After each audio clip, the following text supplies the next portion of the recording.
Before Islam, the world was not silent, but it was lost. Humanity lived under heavy shadows of ignorance, injustice, and spiritual confusion. Civilizations existed, empires ruled, yet clarity was missing. People worshipped power, fire, idols, or distorted beliefs. Truth existed only in fragments, scattered, fading, incomplete. And then a light was about to rise, a moment that would reshape history forever. But to understand that light, we must first understand the darkness that came before it.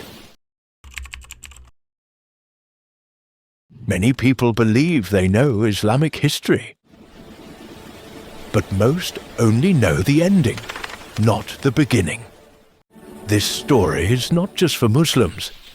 It is for anyone who wants to understand why Islam came and what kind of world it came to change. Because without understanding the world before Islam, you can never fully understand Islam itself.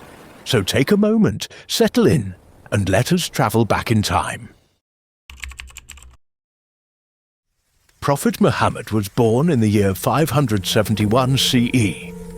That number is not random. It marks a long silence.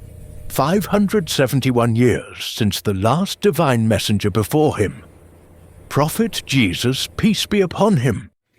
So our question becomes clear. What was the state of the world during those 571 years? What happened to humanity when revelation was absent? To answer this, we must look at the global powers of that era.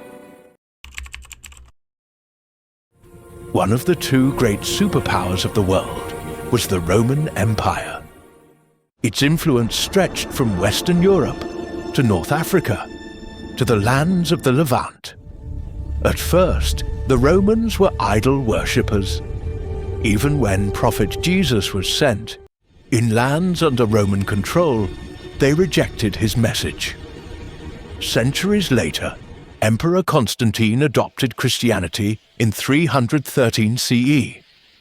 But by then, the message had already been altered. New doctrines appeared. Trinity replaced pure monotheism. Debates replaced revelation. Christianity became official, but not in its original form. Yet history is never simple. Among the Romans were groups who still believed in one God, who viewed Jesus as a servant of God, not divine. These believers would later be remembered, even mentioned indirectly by the Prophet Muhammad himself. To the east stood the second superpower, the Persian Empire. Their lands covered modern-day Iran, Iraq, and Central Asia. Their religion was Zoroastrianism, centered around the worship of fire. The Persians and Romans were locked in endless wars, fighting over influence, land, and control. Their battlefields were often the same regions: Iraq, the Levant, and surrounding lands. Two giants, two empires, both powerful, yet spiritually empty. Between these two empires lived the Arab world. Unlike Rome or Persia, the Arabs had no single empire. They shared language, lineage, and culture, but lacked unity. Some Arab kingdoms existed. In the Levant, allied with Rome. In Iraq, allied with Persia. In Yemen, shifting between local and foreign rule. But most of Arabia was tribal. No central authority, no unified faith. Religion was fragmented. Many worshipped idols. Some were Christians. A very small number followed pure monotheism. The religion of Abraham Arabia was politically weak, but strategically positioned. And history was quietly preparing it for something greater. Most Arabs practiced polytheism. Idols surrounded the Kaaba. Each tribe had its own gods, yet traces of truth still remained. Some Arabs were Christians, even monotheistic ones. Others were Hanifs, seekers of pure belief.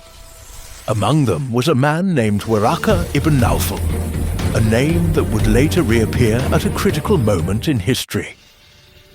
Faith had not disappeared completely. It was waiting. Scattered across Arabia, the Levant and Egypt were the children of Israel. They followed the Torah, but it too had been altered over time. They rejected Prophet Jesus, peace be upon him, and awaited another prophet, without realizing how close he truly was. Ironically, the final messenger would come from a lineage they did not expect. A natural question arises. What about China, Africa, Northern Europe? Did God abandon them? The answer is clear in the Quran. وَمَا أَرْسَلْنَاكَ إِلَّا رَحْمَةً لِلْعَالَمِينَ. Many prophets existed, but their stories were not preserved. Their messages were lost to time. Islam does not deny them. It completes the picture. So this was the world before Islam. Powerful empires without moral clarity. Religions distorted over time.